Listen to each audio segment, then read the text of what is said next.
L'Algérie qui, une nouvelle fois, 2 ans plus tard, est à nouveau éliminée au premier tour de la Coupe d'Afrique. On va entendre Jamel Belmadi dans quelques instants. Et puis on n'oublie pas le Cameroun, le Sénégal. Dans les matchs de 17h, il y a eu du suspense aujourd'hui. Dans quasiment tous les matchs, l'After CAN jusqu'à 1h30 du matin heure française. C'est parti. Avec Total Energy, vibrons ensemble sur RMC au rythme de la Total Energy CAF Coupe d'Afrique des Nations Côte d'Ivoire 2023. Avant de parler de l'Algérie quand même, Michael, la CAN, c'est un truc de maboule quand même. Franchement. Là, entre ce qui s'est passé hier, les rebondissements, bon, Incroyable. ça a mal tourné pour la Côte d'Ivoire. Ce qui se passe aujourd'hui, qui va nous dire qu'il n'aime pas la CAN? Non, franchement, c'est ce qu'on aime. Hein. Franchement, de voir ça. Moi, quand je vois ça, ça me manque grave, terriblement. Mais voilà, c'est ça, c'est la beauté de la CAN. Et puis, plus ça va, plus il y a de la qualité, plus il y a de surprises, donc ça fait plaisir. Vraiment. Exactement, on a vu des beaux matchs, des rebondissements dans tous les sens. Il y a de quoi faire 4 heures d'after, mais enfin, un manque de bol avec 1h30. Hamza, on va écouter Belmadi. Alors, il y a eu une conférence de presse qui s'est terminée il y a quelques minutes. Un brin tendu, mais pas tant que ça finalement. Moi, je m'attendais à des médias algériens un peu plus offensifs sur le match. Écoute juste Hamza en préambule. La première question de la conférence de presse, direct, il a rembarré le gars qui lui a posé la question. Bon, de toute manière, toi, depuis le début, tu es en mission. Ouais, t'es connu, toi, des Z-Foot. Depuis le début, c'est comme ça. Tu n'as pas précisé que peut-être un des rares entraîneurs, le deuxième, avoir gagné une Coupe d'Afrique aussi. Alors, ouais, ça, mais je me fous de tes remerciements à toi, parce que je te connais depuis 6 ans. Pour ceux qui ne te connaissent pas, ta question, on n'a pas, je sais même pas quoi répondre à ça. Si c'est pour démarrer comme ça, moi, c'est pas du journalisme. Toi, t'es en mission depuis le début, je te l'ai déjà dit de toute manière. Question suivante. Bon, voilà l'ambiance. Parlons quand même des choix de Belmadi pour démarrer. Hamza, il a changé 5 joueurs, ce qui a priori ne lui ressemble pas, et ça n'a pas marché. Il a changé 5 joueurs, et ça ne lui ressemble pas, et ça n'a pas marché. Donc le problème, ce n'était peut-être pas tous les joueurs. Certains, oui, mais pas d'autres. Parce que ce que l'on a vu aujourd'hui, c'est qu'on a vu une équipe d'Algérie qui est incapable de se créer des situations, qui est incapable de se procurer des situations lorsque certains joueurs ne sont pas là. Et c'est ce que je dis et que je répète depuis des années dans l'affaire. C'est ce que je dis et je répète depuis des années et des années. Cette équipe d'Algérie, depuis la pause Covid, n'est portée que par ses individualités. Il y en a certains qui ont sauvé l'Algérie à de multiples reprises sur des matchs. On parle beaucoup du Cameroun, la défaite face au Cameroun, mais avant d'arriver en barrage face au Cameroun, il y avait des matchs face au Niger, face à Djibouti, face au Burkina Faso. Et à l'époque, c'était les individualités qui ont porté l'Algérie et qui ont sauvé cette sélection. On va les nommer, Youssef Blaili notamment, mais pas seulement. Aujourd'hui, on a vu qu'Adamounas, en première période, le danger ne venait que par lui. Parce que cette équipe est un projet de jeu cohérent, est incapable d'amener le ballon d'un point A à un point B, le point A étant le gardien, le point B étant le but adverse. Vous l'avez remarqué depuis le début de cette Coupe d'Afrique des Nations, notamment le premier but face à l'Angola. C'est un ballon en profondeur de Youssef Blaili pour Bardad Bounedjah. Ce sont 2 joueurs qui se connaissent depuis des années, qui sont amis, qui savent comment fonctionnent l'un et l'autre. Mais cette équipe, depuis 6 ans, avec le même sélectionneur, est incapable de jouer, est incapable de proposer quoi que ce soit. Et ce que l'on a vu aujourd'hui en conférence de presse, c'est du Jamel Belmadi dans le texte. Ce que l'on a vu aujourd'hui en conférence de presse après le match, c'est les ennemis du peuple, les ennemis de l'Algérie contre moi. Moi, je suis seul face au monde. Moi, je défends l'Algérie. Vous ne défendez pas l'Algérie. Vous êtes envoyé par un tel, les médias algériens, les plateaux. Ok, peut-être que toutes les analyses ne sont pas bonnes à entendre, peut-être que certaines questions ne sont pas bonnes à entendre. Mais depuis des années, Jamel Belmadi surfe sur cette Coupe d'Afrique 2019 qu'il a remportée brillamment. Et depuis 2019, il a instauré un climat de terreur lors des conférences de presse. Les conférences de presse sont soporifiques. Pourquoi ? Parce qu'aucun journaliste algérien n'ose lui rentrer dedans sur des questions sportives. Lorsqu'on lui pose des questions sur le jeu, il ne répond pas par le jeu. Il va dire, ah mais excuse-moi, véridique. Il va dire, ah mais excuse-moi, monsieur le journaliste, t'as pas le physique d'un ancien joueur de foot, j'imagine que t'as jamais joué au foot. Et lorsque ces mêmes journalistes vont parler hors football, il va dire, ah oui mais vous parlez jamais de terrain, vous parlez jamais de sport. Que ce qui vous intéresse, ce sont les à côté, c'est Riyad Mahrez, c'est un tel, c'est ceci, c'est cela. Et aujourd'hui, on l'a encore vu, c'est la même rengaine, tel journaliste est contre moi. Parle ballon, parle football. Moi, je ne l'ai pas suivi la conférence de presse d'après-match. Tout ce que j'ai vu des live tweets sur les réseaux sociaux, parce que je venais du coup ici au studio d'RMC. Moi, je vois Amir Abdou qui parle ballon.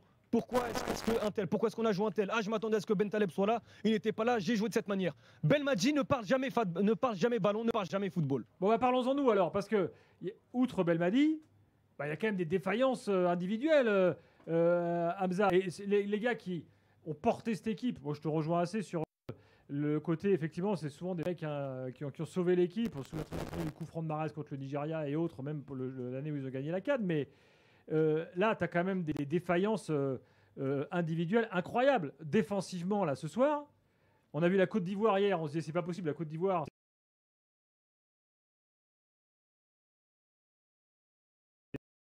Individuels, il y a des joueurs qui sont pas au niveau, mais ce que l'on disait ces derniers jours, mais qui existent, et c'est un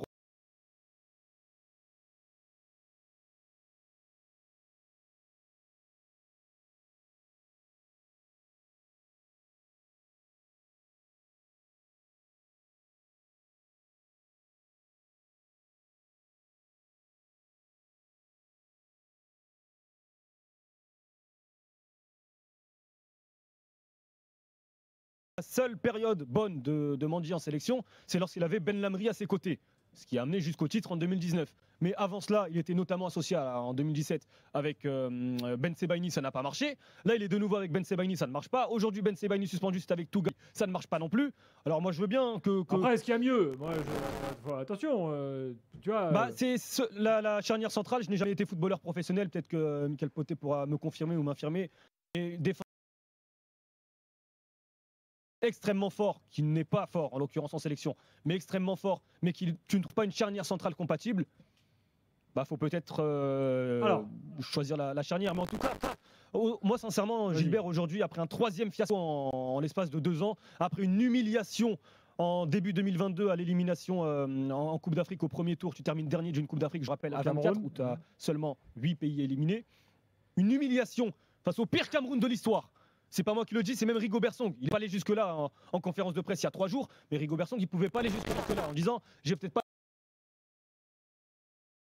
à éliminer l'Algérie sur un barrage aller-retour en Coupe du Monde. À l'époque, on nous a sorti les excuses de la pelouse à Douala. On nous a sorti. Ils nous aiment pas. Il pleut pas, il fait chaud, il fait pas chaud. L'humidité, pas l'humidité. Aujourd'hui, c'est quoi l'excuse? 2 ans après, c'est quoi l'excuse de l'Algérie? C'est quoi l'excuse pour Djamel Belmadi? En conférence de presse, il est encore sur et l'arbitrage. Et c'est pas normal d'avoir le président de fédération de Mauritanie sur la pelouse. Et ce n'est pas normal d'avoir le 4e arbitre. Et la VAR, il a dit la VAR aujourd'hui ne marchait pas. C'est quoi le problème encore? A priori, elle marchait. Hein. Mais c'est pas un problème. VAR ou pas VAR, t'es pas capable de battre la Mauritanie avec tout le respect que j'ai pour ce pays, qui est un pays en développement, mais qui était 200e au classement FIFA il y a 10 ans. Bon. C'est quoi le problème avec Belmadi? Les justifications de Belmadi. On va l'entendre dans quelques instants. On va l'entendre dans quelques instants. Mickaël, t'entends Hamza qui est vénère, hein, c'est le moins qu'on puisse dire. Toi, de ton œil, est-ce que tu es d'accord avec ce qu'il dit là? Bah, il a l'air de bien connaître quand même sa sélection. Oui, il la connaît très très bien, je te confirme. Il a l'air de bien la connaître. C'est pas évident. Franchement, voilà, il y a le cœur qui parle aussi, ça se sent. Il y a le cœur qui parle. Après, pour parler un peu plus footballistiquement parlant, ouais, on sait que l'Algérie, c'est une grande nation, tout ça et tout. Mais aujourd'hui, si ça peut, entre guillemets, un peu le rassurer, il n'y a pas que l'Algérie actuellement comme grande nation qui a des difficultés dans cette CAN. Si ça peut le rassurer, même si, voilà, comme je dis, il la connaît mieux que moi. Donc, techniquement parlant, peut-être sur les individualités, il pourra mieux parler que moi. Maintenant, sur le fait que je pense qu'il en veut apparemment un peu au coach, qui trouve, entre guillemets, des excuses par rapport au fait que, voilà, quand ça ne va pas, souvent, on cherche des boucs émissaires à cause de ça. Je ne sais pas ce qui se passe en interne. Je ne sais pas la pression qu'il y a. Je ne sais pas beaucoup de choses. Je pense que, comment dire, la fédération algérienne, s'ils ont décidé de mettre Djamel, de le reconduire, c'est peut-être parce que, quoi qu'il arrive... il surfe sur son titre de champion d'Afrique depuis 2019. Hein. Voilà, donc je ne sais pas, mais c'est vrai que ça fait toujours mal. Hein, voilà, moi, je parle un peu, je fais un peu cette comparaison par rapport à la Côte d'Ivoire. C'est un peu le même problème. Mais voilà, moi, personnellement, franchement, j'ai toujours pensé quand même que Belmadi, le connaissant un peu, c'était l'homme de la situation. Mais il y a une question d'un journaliste tout à l'heure. Il a demandé à Djamel, est-ce que l'Algérie n'est pas en fin de cycle? Oui. Et souvent, effectivement, et lui-même l'a reconnu, donc il n'a pas... Il a dit oui, sans doute. Voilà, il a dit oui, sans doute. Même lui, donc c'est pour dire qu'il ne faut pas tout jeter, même lui a reconnu que peut-être, effectivement, il y a une fin de cycle. Et vous savez, ce passage de fin de cycle, là, justement, cette reconstruction, etc., elle est très, très difficile. On le voit avec les autres nations. Donc voilà, donc je suis désolé, ça me fait mal, parce que ouais, moi aussi, j'aime beaucoup l'équipe d'Algérie. Mais voilà, c'est vrai qu'on cherche d'où ça vient, etc. Mais bon. Tiens, on va écouter Jamel Belmadi. D'abord, ce qu'il a manqué ce soir, parce que bon, faut quand même qu'on parle un peu du match et des éléments. Après, on aura le temps de revenir, de prendre un peu de hauteur, de parler de la suite et de ce qui s'est passé ces derniers mois, même si Hamza a un peu commencé. Écoutez Belmadi donc sur ce qu'il explique lui ce soir, ce qui a manqué à l'Algérie. Des buts, maman, je sais pas moi si tu me dis qu'est-ce qui a manqué. Il marque un but sur un corner. Avant ça, rien du tout pendant toute une mi-temps. Je peux pas accepter l'idée que tu dises qu'est-ce qui. Non, il y a une mi-temps à sens unique, une situation, même pas une situation, c'est but. Donc voilà, nous c'est le constat amer qu'à chaque fois qu'on concède même un semblant d'occasion, ça finit au fond des filets. On peut revenir sur tous les buts concédés et vous verrez ça. Il y a des choses que je ne peux m'expliquer. Ensuite, on n'arrive pas, nous, à marquer alors qu'on a des situations, plein de situations. Il y a une partie du mystère du football. Si on ne concédait pas d'occasion, si on ne se créait pas d'occasion de manière franche, si on se faisait dominer par les équipes, si justement on concédait beaucoup d'occasions, je dirais, ouais, il y a un truc qui ne va pas, il y a un secteur qui ne va pas, il y a beaucoup de choses qui ne vont pas. C'est pas le cas. Voilà, il y a une partie que je ne m'explique pas. Voilà, mais c'est une réalité. On est, comme il a dit notre ami, sorti pour la deuxième fois au premier tour de cette Coupe d'Afrique. J'assume entièrement cette situation. Hamza, il n'a pas d'explication. Bah, moi, quand je vois le match, alors peut-être qu'on n'a pas regardé le même match, en tout cas moi je l'ai commenté ce match, donc je l'ai un petit peu vu quand même. Ce que je peux noter, c'est que si la Mauritanie est un peu plus efficace, on peut finir à 3-4-0. Il y a une barre transversale incroyable manquée par Pape Ibnouba en seconde période. Si tu n'as pas Anthony Mandrea, le rêve d'une possible qualification, d'un possible retour à un partout en temps additionnel n'existe même pas. Donc c'est du Belmadi dans le texte. Alors il y a deux choses. Soit il y a une communication où dans un premier temps, effectivement, il va te dire cela, mais il pense intimement autre chose. S'il pense vraiment ce qu'il dit... Je pense qu'il connaît assez le foot pour avoir des explications quand même. Oui, bah, il les donne jamais en tout cas. Et...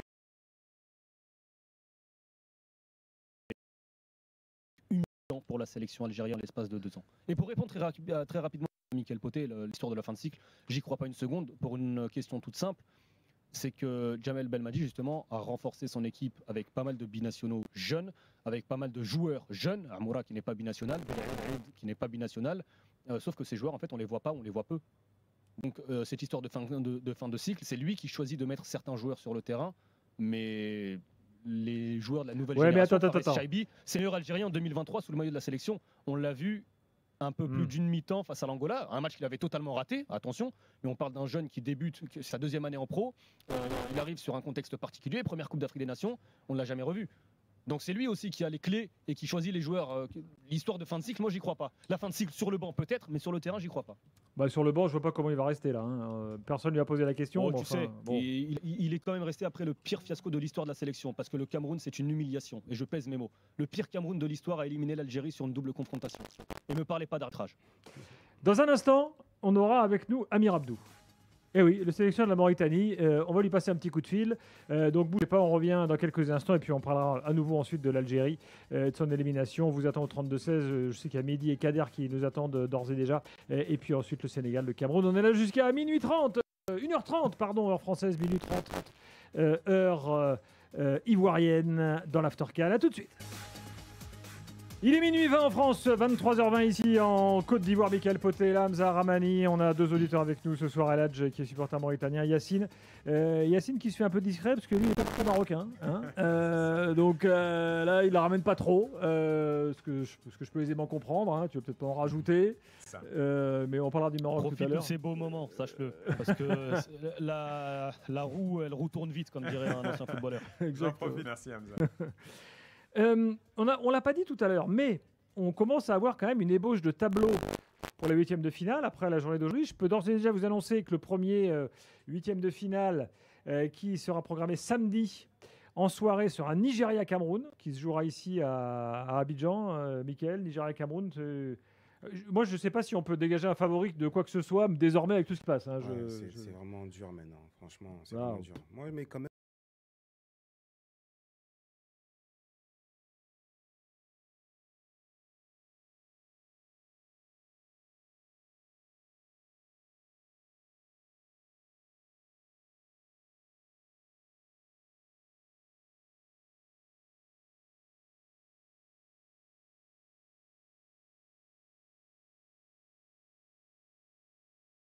La Guinée équatoriale prend son groupe. Et puis la Mauritanie jouera le Cap-Vert, là aussi à Abidjan, et ce sera lundi. Voilà, ce match Cap-Vert-Mauritanie. Les qualifiés, l'Égypte est qualifiée. On attend maintenant les autres résultats demain soir. On attend d'avoir Amir Abdou, là, qui apparemment n'a plus de batterie sur son portable, mais enfin, on a un tiers 5 qui est près de lui. Donc on a bon espoir de l'avoir avec nous dans l'émission dans quelques instants. Juste avant cela, on a Mehdi au 32, supporter algérien. Mehdi, bonsoir. Oui, bonsoir. Salut. Bonsoir. Bon, tu as entendu Hamza sans doute. Ouais, c'est dur de passer après bien. Ah bah non, mais vas-y. Tu sais, l'after, c'est souvent comme une thérapie. C'est-à-dire quand on se sent pas bien, quand on a gros sur le cœur, on peut dire ce qu'on pense, après ça va mieux. Je le rejoins vraiment sur tout ce qu'il a dit, je le rejoins. Et aujourd'hui, moi, je suis déçu, oui et non, j'ai envie de dire. Oui, parce que quand on voit la poule avec Burkina Faso, Angola et Mauritanie, on se dit que même en étant médiocre et qu'il y a 3 sur 4 qui passent, on peut se dire qu'on va sortir de là en étant médiocre, parce que j'attendais même pas à ce qu'on soit bon. Aujourd'hui, moi, ce que je reproche à Djamel Belmadi, c'est qu'il a fait pour moi ce qui est plus simple pour un sélectionneur. Il est arrivé à la veille d'une Coupe d'Afrique en 2019. Pour moi, il a tout misé sur l'affect. Ça veut dire il a réussi à consolider un groupe, à tirer un groupe avec lui. Voilà, il est français, d'origine algérienne, il a beaucoup de similitudes avec tous les cadres de son groupe. Et il a réussi à aller chercher une CAN 2019 comme ça. Sauf que ça marche, mais sur du court terme. On fait pas de projet avec de l'affect. Et aujourd'hui, depuis ça, il n'y a plus rien eu. Il n'y a plus rien eu. Aujourd'hui, on ne parle même pas football. Quand je regarde la sélection algérienne, il n'y a même pas... Mélie, je te coupe. Petite info de Walid Acharchour, là. Belmadi vient d'annoncer à ses joueurs qu'il démissionnait. Ouais, Voilà. c'est une bonne nouvelle. C'est une bonne nouvelle. Et de toute façon, qui en attendait moins. Non, mais on parle pas football. Aujourd'hui, on n'est même pas capable. Moi, ce que je reproche, c'est de pas avoir préparé aucune compétition. Il la prépare. Alors aujourd'hui, le but, il n'est pas de jeter une compo et de tirer des noms. Et il la prépare. On sait même pas si on est une équipe de transition, si on est une équipe de possession. En Afrique, on sait qu'avec les joueurs qu'on a, automatiquement, on va avoir le ballon, qu'on le veuille ou non. On connaît la qualité de nos adversaires. C'est des équipes qui sont fortes en transition, fortes athlétiquement. On sait que quoi qu'il arrive, on va l'avoir le ballon. Mais qu'est-ce qu'on en fait? Aujourd'hui, on peut même pas parler de possession. Ça, la possession, mais n'importe qui, là, cette possession-là qu'on a. Il n'y a rien qui est travaillé. Rien. On change pas de système. On est obstiné à jouer en 4-3-3. Il parlait de la charnière centrale. Il ajuste. On a une charnière centrale avec Aïssa Menji. J'ai pas envie de dire bêtises, mais Villarreal, ça joue souvent à 3 derrière. Ben Sebaini, ça joue souvent à gauche. Et il a rien adapté, en fait. Il a rien adapté parce qu'aujourd'hui, ces hommes forts, son discours passe avec ceux avec qui il a écrit l'histoire en 2019 et il s'est reposé que sur ça. Ils ont tous le même discours. Même les joueurs ont le même discours. On parle de physique, pas physique. C'est ses choix. Aujourd'hui, j'ai pas envie d'entendre ils sont pas prêts physiquement. C'est lui qui a décidé de les mettre. Ils sont pas prêts physiquement, oui, pas de problème. Mais pourquoi alors on part avec? Pourquoi on est tout le temps en réaction dans toutes les compétitions qu'on fait? On fait que réagir, mais c'est trop tard. C'est trop tard. Aujourd'hui, on a ce qu'on mérite. Ça veut dire 2 points. Aujourd'hui, on n'est pas capable de gagner un match en Coupe d'Afrique. Et c'est normal. Au final, c'est normal. Mehdi, bouge pas, on a Aurélien Tirsin qui est au stade ce soir, reporter RMC Sport. Aurélien, bonsoir. Salut Gilbert, salut à tous. Salut. Bon, raconte un peu ce que tu as vu là, parce que tu as assisté aux conférences de presse au match, j'imagine évidemment, entre la joie des Mauritaniens et la détresse algérienne. Tu t'es un peu baladé entre les deux camps. Exactement. Alors les Mauritaniens, forcément, c'est un joueur à part. Il y a Amir Abdou qui est porté au nu, forcément. Mais là, côté algérien, alors ça part en cacahuète, entre guillemets, mais ça reste relativement calme pour l'instant. Militaires ivoiriens qui encerclent les supporters algériens parce qu'en fait le stade de l'équipe d'Algérie, l'hôtel pardon de l'équipe d'Algérie est à 100 mètres du stade, c'est vraiment en face et en fait des supporters sont venus huer les joueurs qui sont rentrés à l'hôtel et le président de la fédération algérienne est sorti pour essayer de discuter. Bon, il se fait vraiment alpaguer sur le bilan forcément de Belmadi, on réclame le départ du sélectionneur. Pour l'instant, il y a quand même des huées, des sifflets, mais il y a une énorme cohue. Ça parle en arabe malheureusement pour moi, donc je peux pas comprendre et j'essaye de me faire traduire par des supporters à côté. Mais bon, voilà, il y a une petite démonstration des supporters algériens pas contents. Et une dizaine de minutes avant, c'était Belmadi en conférence de presse, là, très très très tendu. Pour lui, c'est la faute du VAR, c'est la faute des arbitres, c'est la faute à on a entendu des morceaux. Il se remet pas vraiment en question. C'est incroyable, incroyable. Juste un mot très rapidement, Gilbert. Oui, il y a une image que j'ai vue sur les réseaux sociaux. Il y a un seul joueur algérien qui est parti s'excuser auprès des supporters présents dès le coup de sifflet final. C'est le capitaine, le capitaine que dis-je, non, Riyad Mahrez n'était pas là, c'était Aïssa Mandji. Voilà, tout le reste est rentré tout de suite au vestiaire et Aïssa Mandji a reçu, lui n'a pas été touché, mais en sa direction ont été lancés certains projectiles, notamment des bouteilles. Ouais. Mais voilà, le comportement des leaders et des capitaines et des tauliers et des héros de la nation, on a vu. Aurélien, si tu arrives à nous passer Amir Abdou, on sera ravis. Si tu arrives. Alors, écoute, il m'a promis qu'il répondrait à nos sollicitations, mais je crois qu'on n'est pas les seuls. Et malheureusement, avec l'histoire des supporters algériens, je l'ai perdu de vue. Mais promis, j'essaye de le contacter. Va le chercher. À tout à l'heure, j'espère. À tout à l'heure. Il y a un truc quand même qu'il faut qu'on mesure. Et vu d'Europe, parfois, on ne capte pas tout ça, Mickaël. Hier, colère énorme des Ivoiriens. Ce soir, colère énorme des Algériens. Hier, colère énorme des Ghanéens. C'était très chaud, même entre les journalistes ghanéens et la délégation. C'est-à-dire qu'en Afrique, quand on a une désillusion, les gens investissent tellement sur le foot et attendent tellement que quand ça ne marche pas, le retour de bâton, il est dur, quoi. Ah vraiment, parce que là tu représentes toute une nation, tout un pays, c'est quelque chose, le football ici en Afrique, c'est quelque chose limite à des moments d'inexplicable, mais à le contrario, quand ça va, joie énorme, enthousiasme énorme, etc. Quand ça va, t'es le héros éternel. Exactement, il y a un truc de poids de mesure par rapport à ça, mais voilà, c'est comme je le dis souvent, voilà, le football évolue, le football change. Et les petits peuvent battre les plus grands, etc. Donc, hier, il y avait une image dans le stade, il y avait Didier Drogba qui était assis, puis tu avais tous les mecs derrière lui qui disaient « Didier, rentre, on a besoin de toi !» Ça le faisait marrer, mais bon. C'est difficile. Ouais. C'est difficile. Bon, revenons à l'Algérie. En attendant de parler de la Mauritanie, et là, tu vas avoir la parole dans quelques instants. Je crois qu'on a encore 2-3 morceaux de la conférence de presse de Jamel Belmadi.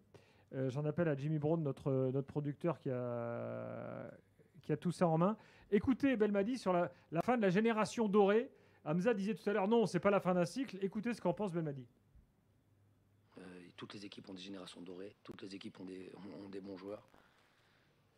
Je dis, l'efficacité n'a pas fonctionné. Si on regarde, c'est dur après un match d'aller dans ce domaine-là. Moi, je n'ai pas toute ma lucidité. Je ne dis pas assis pendant toute la rencontre en attendant la fin pour poser des questions. Mais si déjà on analyse les 3 matchs, il faudrait voir la fiche technique aussi de ce match-là, possession de balle, tout ce qui a à voir avec les situations offensives. Quand on voit à la fin il n'y a pas le rendement espéré justement par rapport à toutes ces statistiques. voilà, j'ai pas le mettre un but qui tape la barre, au lieu de taper la barre, rentrer à l'intérieur, ça, un truc, toutes les situations qu'on a pu avoir, ça fait la différence sur un match. Alors Gilbert, j'ai les statistiques. Vas-y, Hamza. Mauritanie 17 tirs, Algérie 16 tirs. Mauritanie 7 tirs cadrés, Algérie 6 tirs cadrés. Possession 75-25 Algérie. 75-25, c'est massif quand même. Enfin bon, ça veut dire que la Mauritanie a eu autant d'occasions que l'Algérie. Et bien sûr. Pour être tout à fait concret. Exactement. Tiens alors, Eladj, prends un peu la parole. Parce que toi, tu as vécu la deuxième mi-temps là, avec nous. Et Hamza a raison. Si les attaquants mauritaniens sont un peu plus lucides, vous pliez le bâtard. Si aujourd'hui, si on avait concrétisé nos occasions, je crois que facilement on a 2-3-0.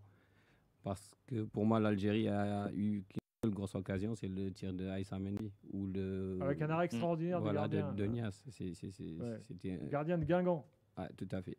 Donc je rejoins tout à fait Hamza par rapport à son analyse. Maintenant, pour revenir au choix de Belmadi, il a tout dit, mais moi j'ai suivi le match contre le Burkina quand même, et j'ai trouvé que les remplaçants étaient plutôt bons. Donc Belaïli et Mahrez qui étaient sur le terrain, ils n'avaient pas apporté grand-chose. Donc c'était logique aujourd'hui que Belmadi change quand même son 11. Dis-moi, l'équipe de Mauritanie, bon, je ne veux pas retourner le couteau dans la plaie des Algériens, mais enfin bon, Châteauroux, Guingamp, il y en a beaucoup qui jouent en Mauritanie, à Nouadhibou, qui est le plus gros club du pays, Villefranche en Beaujolais, donc là on parle de club de national. Voilà. La deuxième division qatari. Voilà, Concarneau, Pau. D1 chypriote, ouais. Enfin voilà, on parle de joueurs qui sont loin d'être dans le top européen. Il y a D1 irakienne même. Il y en a qui jouent en Irak. Oui, tout à fait. Il y a Bakary Ndiaye qui joue en Irak, il n'est pas rentré, mais ouais, il a joué avec Karim Benzema par exemple. Et Mohamed Belahi, me semble-t-il, joue en Irak. Ouais, le buteur, justement. Le défenseur central. Donc en plus de ça, il y a beaucoup de joueurs qui n'ont pas assez de temps de jeu, ce qui explique un peu les changements d'Amir Abdou par rapport au 11. Donc chaque match, il change pas mal de joueurs parce que ces joueurs n'ont pas assez de temps de jeu, et on a vu des cadres qui se blessent de temps en temps lors des 2 premiers matchs. Par exemple, Aboubakar Kamara, il a joué 10 minutes contre le Burkina.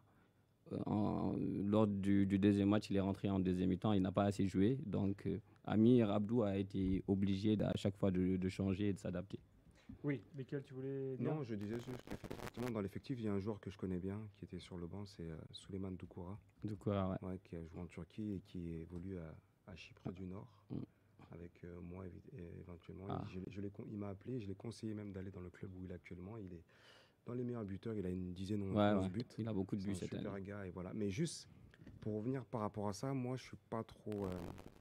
le fait de regarder où il joue, etc. Non. Aujourd'hui, cette CAN, c'est une leçon d'humilité, en fait. Il faut arrêter de regarder, machin. Non, ça veut rien.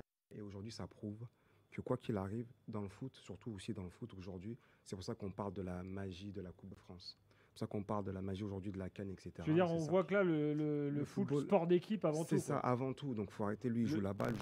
Non, je ne suis pas dans cette optique-là. Aujourd'hui, c'est ceux qui se battent le plus. Le meilleur buteur de la CAN aujourd'hui, c'est qui? C'est le Guinéo-Équatorien qui joue en D3 espagnol. D3 espagnol. Lui, vous savez, c'est quoi son vrai poste? C'est milieu de terrain, je crois. Non, il est latéral, merci. J'ai joué avec lui. Exactement. Ouais. J'ai joué avec lui à la Pôle Nicosie. Si, il est latéral. J'ai joué avec lui à la Pôle Nicosie. On a joué la Champions League ensemble contre le Real Madrid et tout. Bon, je crois que contre elle, il était blessé, mais c'est un latéral de base très offensif, certes. Il joue en 3e division en Espagne. J'ai parlé avec lui il n'y a pas longtemps. Je peux vous dire que franchement, c'est vraiment une preuve d'humilité, cette CAN. Parce que lui, c'est un guerrier. C'est ça, en fait. Un leader, mais vous ne pouvez même pas imaginer en termes de combativité, etc. Et c'est ça. Et toutes les équipes aujourd'hui qui créent les surprises, etc. Mais plus ça va, moins on est surpris, malheureusement. Donc, il ne faut pas dire, lui, il joue en Irak, machin. Non, je trouve que ce n'est pas très correct. Non, il faut que, voilà, la combativité.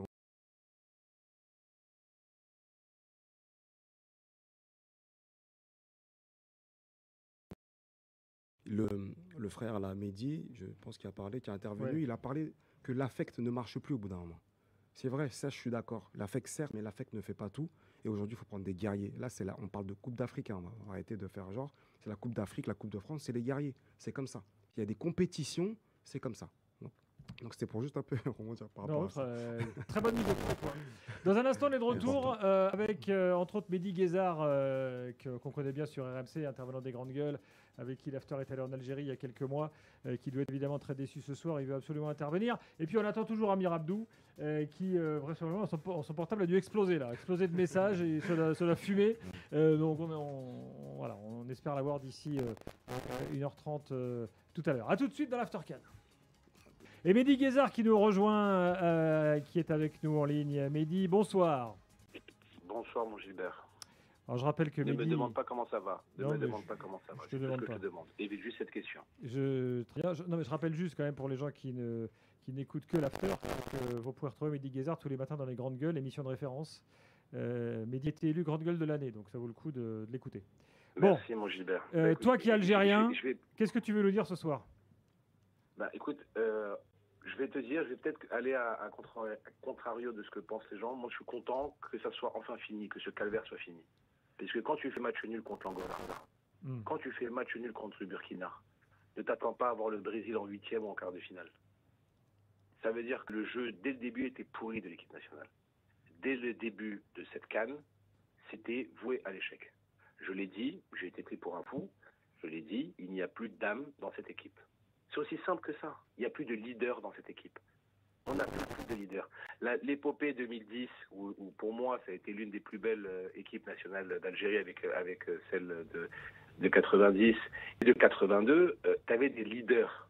Tu avais des Bouguera, tu avais des Karl Medjani, tu avais des Karim Ziani, tu avais des gens qui croquaient des Antariaya, ils croquaient le terrain, ils se tapaient, ils se bagarraient. Mais aujourd'hui, tu as l'impression qu'ils sont en colonie de vacances. Les mecs, ils font 2 matchs nuls consécutifs avec tout le respect que j'ai pour ces équipes, attention, contre l'Angola et contre le Burkina. Et les mecs, ils te disent non, mais vous inquiétez pas, on va gagner. Et Mahrez qui te dit non, mais moi je vais marquer au prochain but et au prochain match. Ouais, et moi je vais faire. Ouais, il a dit ça. Quelle est la responsabilité de Belmadi pour toi?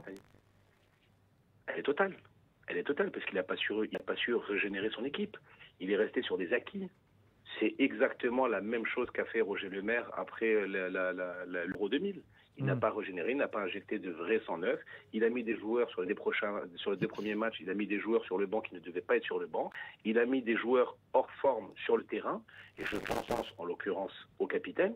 Quand tu vois que ton capitaine d'équipe est en surpoids, arrive en compétition internationale, continentale, mais c'est une compétition quand même très importante, la CAN, et qu'il arrive en surpoids, que c'est le capitaine de l'équipe, ça doit être le leader, ça doit être lui qui doit donner l'exemple. Tu ne peux plus rien faire. Ça y est. Et Belmadi ne voulait pas lâcher ses joueurs. Sursaut d'orgueil, on me dit sursaut d'orgueil contre la Mauritanie. Encore une fois, avec les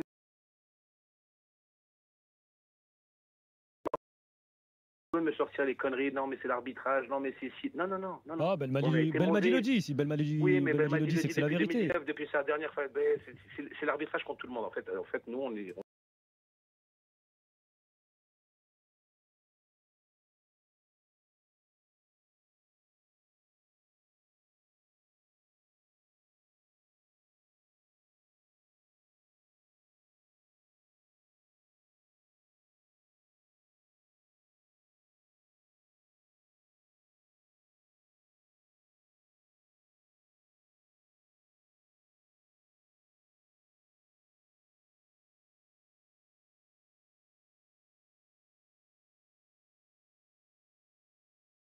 Ouais, bon, je garde des précautions quand même. On reçoit cette information-là. Il aurait dit à ses joueurs qu'il a démissionné. Moi, je te dis une chose. Il ne faut surtout pas cracher dans la soupe. Ce qu'il a fait en 2019 était exceptionnel. Ce qu'il a fait en Égypte quand on a gagné la CAN était exceptionnel. Moi, je ne jette pas tout, d'accord. Je garde toujours le bon, peu importe la relation, que ce soit dans une relation de travail. Attends, tu as élaboré un parallèle intéressant.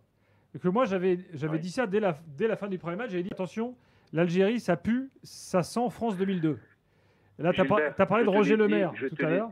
Gilbert, je te l'ai dit, et tu es témoin, toi, à Alger, en septembre 2023.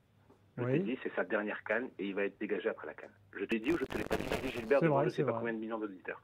Je Je te l'ai dit ou pas? C'est vrai, oui. Il n'y a plus de jus dans cette équipe. Il n'y a plus d'âme. On n'a plus de leader. L'Algérie marche avec, tu sais, on est connus, nous autres Algériens, pour avoir ce sentiment toujours de fierté. On n'a plus de fierté dans cette équipe. Tu n'as pas remarqué une chose, c'est que les Mauritaniens nous ont baladés. Et les gars, arrêtez de dire que c'est la VAR. Arrêtez de dire que c'est... Non, ils ont fait une barre transversale, ils nous ont mis je ne sais pas combien de contre-attaques, ils ont plus tiré au but que nous, ils ont plus cadré que nous, ils avaient plus de niaque que nous, ils avaient plus envie que nous. C'est tout. C'est du football, c'est comme ça les gars. Point barre. Par contre, ne soyons pas médisants. C'est le pire entraîneur. Non, c'est pas vrai. Il a été un excellent coach. C'est une fin de cycle. C'est lui la fin de cycle. C'est pas les joueurs. Les joueurs, ça fait longtemps qu'ils sont en fin de cycle. C'est lui la fin de cycle. Ouais. C'est lui qui n'a plus la. Enfin, excuse-moi, il y a quelques joueurs qui sont peut-être en fin de cycle quand même. Qu'est-ce qui va se passer maintenant avec Mahrez? Quand un entraîneur passe plus de temps, je vais te dire une chose. Maintenant, on va mettre les pieds dans les plats. Quand un entraîneur met plus de temps à s'embrouiller avec les journalistes qu'à expliquer ses choix sportifs, c'est un problème. C'est un Raymond Domenech bis. D'accord? C'est aussi simple que ça. Ah là, tu m'as fait Le Maire plus Domenech, là, t'as mis la totale. À chaque conférence de presse, il y a des clashs avec les journalistes. Alors, je ne dis pas que les journalistes algériens sont les plus gentils et les plus dociles du monde, loin de là mon idée. Mais je suis en train de te dire qu'à un moment, tu as des priorités. Tu es le sélectionneur national de l'équipe d'Algérie. L'Algérie est devenue la risée du monde à cause de ça. Ça veut dire qu'aujourd'hui, les articles sur RMC Sport ou sur d'autres, on ne va pas parler ballon. On va voir, Jamel Belmadi a recadré en place tel journaliste. Hamza, on va aussi voir la Fédé qui, dès qu'elle n'est pas contente, fait des recours devant la CAF aussi. Faut être beau pardon. Ça vient d'où?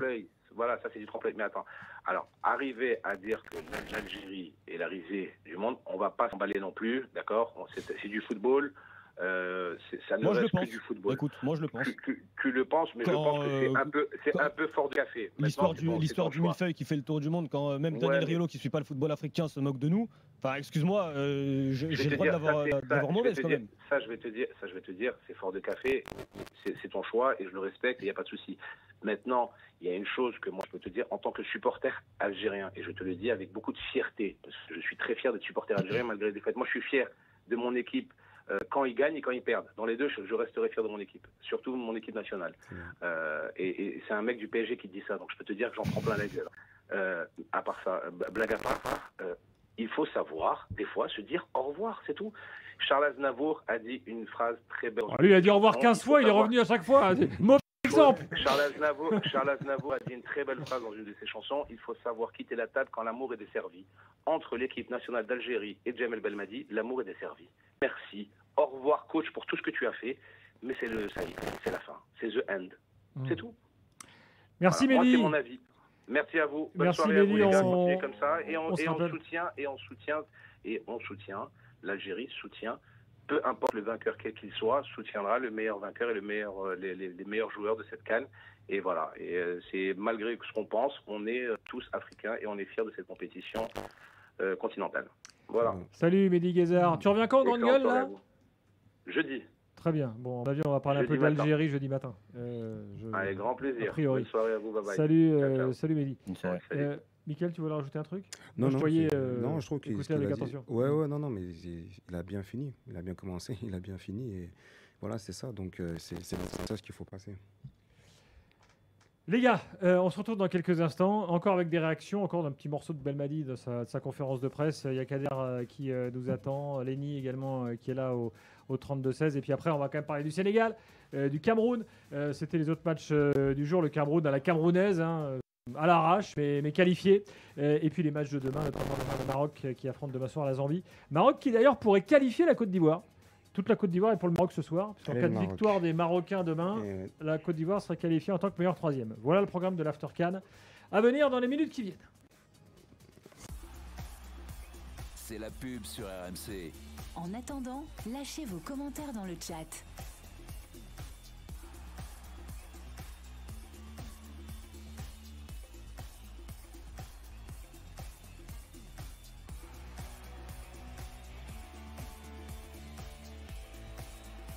C'est la pub sur RMC. En attendant, lâchez vos commentaires dans le chat.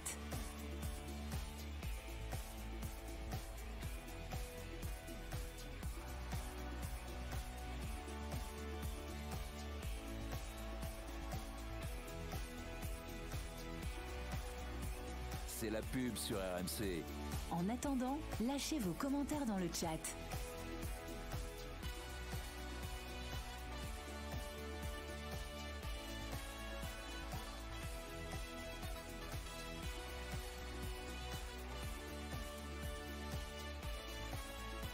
C'est la pub sur RMC. En attendant, lâchez vos commentaires. L'Aftercan est là jusqu'à 1h30 du matin. Il est minuit 46 à Paris. Il est 23h46. Ici à Abidjan, Mickaël Potet est là. Il vient de retrouver Robert Malm, avec qui il a joué à Grenoble. Mon inspiration. Ah, carrément? Ah oui, bah oui. Quand j'étais au centre, franchement, je m'inspirais beaucoup de lui. C'était le taulier de l'équipe, quoi, meilleur Exactement. buteur. Ah non, franchement, je regardais beaucoup. J'ai beaucoup appris. Il m'a beaucoup parlé et franchement... Ouais, tu sais qu'il s'est un peu moqué de toi parce qu'il a constaté que les écureuils du Bénin sont devenus les guépards. Donc, j'ai dit que moi je suis encore un écureuil parce que j'ai pas encore mis les pieds avec les guépards. Très bien, tu restes un écureuil. C'est ça. Alors, Hamza Rahmani toujours avec nous, El Hadj et Yacine qui sont auditeurs de l'After et qui sont là également. On parle encore de l'Algérie bien sûr parce que c'est à l'échelle de l'Afrique et à l'échelle du monde du foot évidemment. C'est un événement de voir l'Algérie foirer sa canne comme elle l'a fait il y a 2 ans. Kader est là avec nous. Salut Kader. Allô? Oui Kader, bonsoir. Merci d'avoir patienté. Vous m'entendez? Très bien, très bien. Ouais, merci. Je voulais répondre à Mehdi Guézard qui citait du Aznavour. Moi, je vais vous citer du Johnny Hallyday. Johnny Hallyday chantait. On est sur des grands penseurs là. Ouais, Johnny Hallyday chantait m'arrêter là. Et c'est ce que devrait faire Jamel en fait. Il devrait s'arrêter là. Total respect pour le taf qu'il a fait avec l'équipe nationale.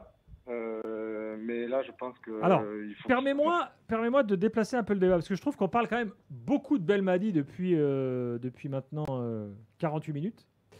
Ouais. Et on parle finalement assez peu des joueurs. Mais justement, j'attends venir juste après. Alors, vas-y. Moi, sur les joueurs, il y a un changement que j'ai pas très bien compris, c'est la suspension de Ben Sebaini. Il nous met un acte Tougaï qui est droitier, alors qu'on a un défenseur central qui s'appelle Ahmed Touba qui est gaucher, me semble-t-il. Et donc ça s'est vu sur ces relances qui étaient catastrophiques, un peu hasardeuses souvent même. Et quand tu mets 2 défenseurs centraux qui ont la charrette, c'est compliqué quand tu as des attaquants mauritaniens qui pressent beaucoup et qui sont très rapides. Donc du coup, ils ont été pas mal en difficulté. Puis Zerouki ne les a pas aidés non plus, parce que Zerouki, on avait l'impression que c'était le libéraux des milieux de terrain. Trop bas. Non, mais moi, j'ai l'impression qu'il n'a pas un sauvé. Hein. Quand tu prends le... Ah non. Bounedjah, il a fait 2 bons premiers matchs, évidemment. Là, ce soir, le pauvre, il n'avait pas eu de ballon. Amoura, tout le monde l'a attendu. C'est pas ce soir qu'il était au rendez-vous. Il y en a. Ounas, peut-être, en première période. Ounas, t'as trouvé qu'il a fait plutôt un bon match, Hamza? Disons qu'en fait, ça venait de lui. Boudaoui, tout le monde demandait Boudaoui. Pam. Voilà, est-ce qu'il fallait le demander celui-là? Oui, Boudaoui, encore une fois, la gestion de Belmadi depuis la CAN 2019, donc depuis 4 ans et demi, Boudaoui, c'est 3 titularisations. C'est-à-dire qu'il a essayé tout le monde, sauf lui. Donc venir le propulser sur un match clé et ensuite dire il n'a pas été très bon. C'est moi qui le dis, c'est pas. Oui, non, mais je sais. C'est pour ça pourquoi je te réponds, Gilbert. Après, il leur donne pas beaucoup de confiance aussi. Quand tu as un entraîneur qui est beaucoup nerveux, qui montre des images de lui très négatives, et comment voulez-vous que les joueurs aient un état d'esprit et soient en confiance et un état d'esprit positif? Quand on voit l'entraîneur qui s'agit tout le temps, qui s'agace, qui est très nerveux, automatiquement ça se répercute sur les joueurs. Je vais te faire une confidence, Kader. J'ai un arbitre qui arbitre en France au niveau professionnel qui m'a envoyé un message pendant le match et qui m'a dit: je pense qu'en Ligue 1, Jamel Belmadi ne passe pas la première mi-temps. Il aurait pris un rouge direct. À l'échelle de la Ligue 1, de la gestion des arbitres, tu vois. C'est sûr.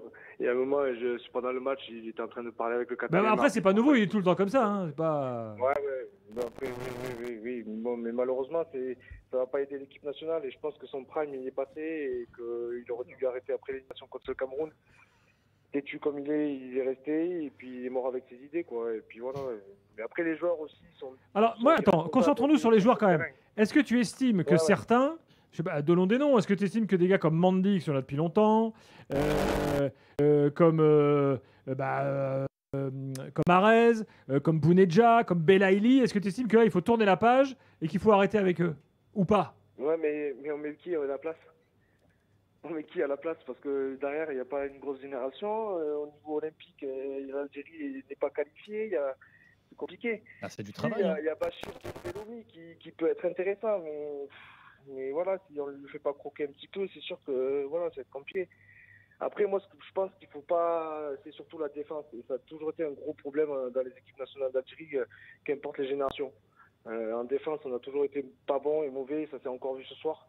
Quand tu as des attaquants qui te pressent comme ça jusqu'à la 92e, 95e, et ils savent pas quoi faire avec le ballon, enfin, c'était catastrophique, quoi. Mais ça, je trouve que c'est justement la gestion émotionnelle. C'est qu'en fait, ces équipes avaient peur. Il y a eu je me souviens de pertes de balles, notamment de Zerouki qui aboutit sur une occasion de la Mauritanie. Aïssa Mandi, dès qu'il avait le ballon, jamais il prenait ses responsabilités. Tougaï, pareil. Tougaï, première période, il fait une superbe passe qui casse la ligne du milieu pour trouver Ounas. Et ça aboutit sur une situation algérienne.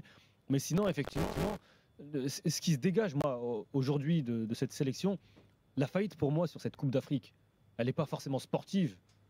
Enfin, elle est mentale, encore une fois, la gestion des émotions. Mais il y a 2 ans, on a fait une émission, enfin, on a fait plein d'émissions after foot sur la Coupe d'Afrique des Nations. On disait la même chose, la gestion émotionnelle. Et comme tu le disais, Kader, la gestion émotionnelle, ça vient aussi du banc de touche et ça vient aussi de l'entraîneur. Du sélectionneur. Ça, c'est un truc. Attends, je veux réagir Michael dessus, Kader, parce qu'on en parlait avec la Côte d'Ivoire. Tu as l'impression que pour les Ivoiriens hier, en fait, le maillot, il est lourd. Il est très très lourd. Et peut-être que pour les Algériens, tout Bentaleb, Belaïli ou Mahrez que tu es, c'est lourd, quoi. C'est pas facile à gérer, Michael. Exactement. Il y a un truc quand même. Alors c'est vrai que Belmadi. Il n'y a pas de souci. Mais ce que Belmadi arrive à faire, c'est qu'il arrive à mettre toute la pression sur lui. Pour faire une petite comparaison par rapport à la Côte d'Ivoire. Exactement, chose que la Côte d'Ivoire n'a pas avec Gasset. C'est pour ça que je dis quand même, certes, c'est pour ça qu'on parlait de fancycle. Et quand je parlais de fancycle, moi je ne suis pas rentré dans les détails, mais ce n'est pas forcément les joueurs, le coach, c'est un ensemble de beaucoup de choses. Hein. Attention, et comme je dis, je ne connais pas assez l'Algérie pour en parler. Mais pour en faire juste la petite parenthèse par rapport à la Côte d'Ivoire, là où Belmadi il est fort, c'est que c'est ça, je trouve. Vraiment, le côté positif, c'est qu'il prend la pression, vraiment par rapport, et c'est lui, on parle que de lui aujourd'hui. Et tu as bien fait de dire, mais attendez, il y a Belmadi, certes, mais il faut qu'on parle aussi des joueurs. Donc, attention, je pense que quand même, il ne faut pas tout jeter à la poubelle, entre guillemets. Merci, monsieur Belmadi, ça c'est vrai. Alors peut-être, je sais pas ce qui se passera. Sans doute au revoir. Voilà, peut-être. Voilà, donc c'est pour dire que quand même, moi je trouve que moi beaucoup de respect pour ce coach quand même. Ça, c'est mon humble avis. Bon, Kader, continuons sur les joueurs. Du coup, moi j'ai plein de joueurs. Oui, tous les joueurs que tu as cités tout à l'heure, Gilbert, oui, bien sûr, ils sont en fin de cycle. Belaïli, Bounja, Mandi, je crois qu'il joue même pas titulaire à Villarreal. Il a dû faire 2-3 matchs pleins depuis le début de la saison. Un peu plus depuis l'arrivée de Marcelino. Un peu plus, j'ai pas suivi les derniers matchs de Villarreal.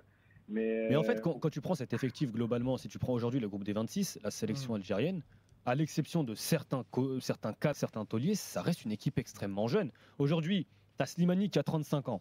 Tu as Pardad Bounja qui a 32 ans concrètement. Bounja, on pourrait le revoir dans 2 ans. Tu as Belaïli qui a 31 ans. Rien ne dit que le prochain sélectionneur, si Belmadi démissionne bien, s'appuie ou non sur lui. Tu as Mahrez qui a 32 ans. Tu as Sofiane Ferrouli qui en a 34. Et tu as Aïssa Mandi qui a 32 ans. Tous les autres joueurs, ce sont des joueurs de moins de 29-28 ans. C'est pour ça pourquoi, quand tout à l'heure on parlait de fin de cycle, et du coup Mickaël a précisé sa pensée, sur les joueurs, pas forcément. Non, effectivement, il y a des cadres qui sont là depuis une dizaine d'années qui peut-être vont s'en aller ou pas, ça on verra. Mais ça reste une équipe extrêmement jeune et qu'on devrait voir sur les 5, 6, 7 prochaines années.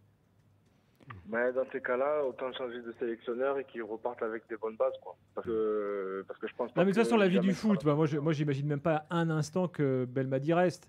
C'est la vie du foot en fait, c'est des cycles. Voilà, il a gagné, il a perdu, il a reperdu. Bon, au bout d'un moment, c'est comme ça. Je veux dire, c'est même sain en fait. Tu l'imaginais rester après le Cameroun, Gilbert, sincèrement? Moi non. Ouais, c'est pas faux. Non, mais là, maintenant, c'est un de plus. Donc, oui, mais un de plus. Mais bon. Il n'y a pas mieux, des fois. C'est ça aussi. Non, mais il n'y a pas mieux. Enfin, si on essaie pas, c'est sûr qu'on trouvera jamais mieux en même temps. Il y a un mec local là, un Algérien qui monte, qui a une bonne cote. J'ai un doux rêve d'un sélectionneur pas forcément algérien qui connaît l'Afrique, mais qui est pris au moins jusqu'aux Jeux Olympiques, c'est Hervé Renard. Ouais.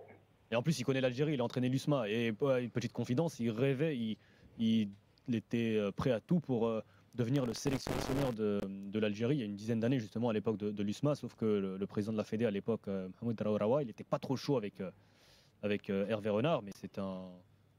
Je pense que si demain tu lui proposes un challenge Algérie, moi, si demain on dit Hervé Renard vient, mais après les Jeux Olympiques, c'est pas grave. Tu laisses passer la trêve internationale de mars avec un intérimaire et tu le récupères l'été prochain. Je t'avoue qu'Hervé Renard, je pense qu'il attend déjà l'Euro de voir ce que fait des chances, si tu veux. À mon avis. À mon avis. C'est une longue liste alors. Ah oui, ils sont plusieurs à attendre de voir ce que fait Deschamps. Zidane, Henry, Renard. Mais sinon, un sélectionneur avec des idées. Ce qu'a fait l'Angola, encore une fois, Pedro Gonçalves, c'est un sélectionneur qui travaille depuis de longues années au pays, qui a entraîné qui a été le sélectionneur des jeunes, qui a emmené. Enfin, ce sont juste des sélectionneurs pas forcément connus, mais qui ont des idées. Il a passé 15 ans avec les équipes de jeunes du Sporting Portugal. Ce qui nous amène à Amir Abdou. Je te coupe. Des entraîneurs qui ont des idées, qui travaillent surtout. Qui travaillent et si possible qui vivent en Algérie. Là, ton pour avis... assister aux matchs locaux, aux matchs de championnat, aux matchs de coupe, etc. Justement, Amir Abdou, c'est intéressant. Le président de la Fédé mauritanienne, qui est un personnage qui est de plus en plus puissant, il est numéro 2 de la CAF, si je ne dis pas de bêtises, il est numéro 2 ou 3 vice-président de la CAF. Il a pris Amir Abdou aux Comores, il a réussi avec les Comores. Amir Abdou, c'est un Marseillais, Amir Abdou au départ, et voilà, petit entraîneur à Marseille, il est un sélectionneur des Comores, il réussit avec les Comores, il fait une belle campagne à la CAN. Et là, le président de la Mauritanie lui dit, tu vas venir, tu vas être sélectionneur et tu vas aussi entraîner mon club qui est le plus grand club du pays. Là, on peut se dire, il était à l'époque des Comores. C'est pas comme ça que ça s'est vraiment passé. C'est pas comme ça que c'est vraiment passé. Non, il est d'abord venu à FC Nouadhibou, qui était le premier club en Mauritanie. Il a fait, disons, une année et demie. Là, il n'était pas sélectionneur. Non, il n'était pas encore sélectionné. Il y avait encore Corentin Martins à l'époque. Voilà, il y avait Corentin Martins. Après ça, il y a eu Darosa pour la CAN. Et juste après, il y a eu des contacts avec un coach tunisien qui était en Espagne. Ça n'a pas trop marché. Et après, ils ont dit pourquoi pas Amir. Mais moi, depuis le premier jour qu'Amir a mis les pieds en Mauritanie, j'ai dit à Corentin, attention, il est là pour ta place. Donc pour moi, c'était évident que c'était ça qu'il cherchait. Bon, et le fait d'être dans les deux casquettes, on se rend compte qu'il y a beaucoup de joueurs de Nouadhibou qui sont dans l'équipe, enfin dans le groupe en tout cas, qui ne sont pas forcément tous sur le titulaire et tout, mais tu t'estimes que c'est une partie de la réussite? Avant lui, c'était toujours le club numéro 1, il y a 2-3 ans quand même. Et aujourd'hui, oui, c'est logique qu'il y ait pas mal de joueurs de FC Nouadhibou titulaires, parce que c'est le premier club, c'est le club qui joue au moins, bon, pour la petite histoire, on a gagné le premier match de l'histoire en Ligue des Champions avec FC Nouadhibou, c'est le coach espagnol qui est là. Et vu que c'est l'équipe la plus compétitive, il y a quelques joueurs d'FC Nouadhibou quand même qui sont tout le temps en équipe nationale. Donc c'est ça qui explique cela. Bon, Yacine. Notamment le Sidi Bounahamar, qui est excellent. Voilà. Yacine, toi, le supporter marocain, tu as écouté pendant près d'une heure là, ce qui se passe en Algérie. Qu'est-ce que tu veux dire? Une parole d'apaisement, de soutien, de chambrage? Non, jamais. Non. Surtout maintenant, c'est encore un peu tôt pour chambrer, mais moi je compatis surtout parce que j'ai déjà vécu des choses comme ça où il y a une déception et surtout je me suis rendu compte là en voyant l'Algérie jouer. Et c'est ça qui est encore plus frustrant, c'est qu'il y a pas mal de talents, il y a pas mal de joueurs de qualité, et on avait l'impression qu'ils auraient pu jouer des heures sans marquer. Et c'est ça qui finalement fait beaucoup de peine pour les Algériens. Et moi, écoutez, je leur souhaite de se mobiliser. Je pense qu'il y aura de toute façon un nouveau cycle qui va se lancer. Et je suis d'accord avec Hamza, j'en profite pour le dire. Pour moi, ce n'est pas une fin de cycle en termes de joueurs. Je pense que c'est le message du coach qui passe plus. Voilà, il va partir. Il y a une génération qui arrive. Il va falloir aussi, parce qu'on ne le dit pas assez, mais ça manque de leaders. Des leaders qui, comme l'a dit M. Poté, des leaders qui prennent leurs responsabilités. Ça n'a pas été le cas. Et voilà, avec quelques leaders, et avec la jeunesse qui monte, Chaibi, Amora, je ne m'en fais pas pour eux. Mais il faut qu'ils changent le sélectionneur.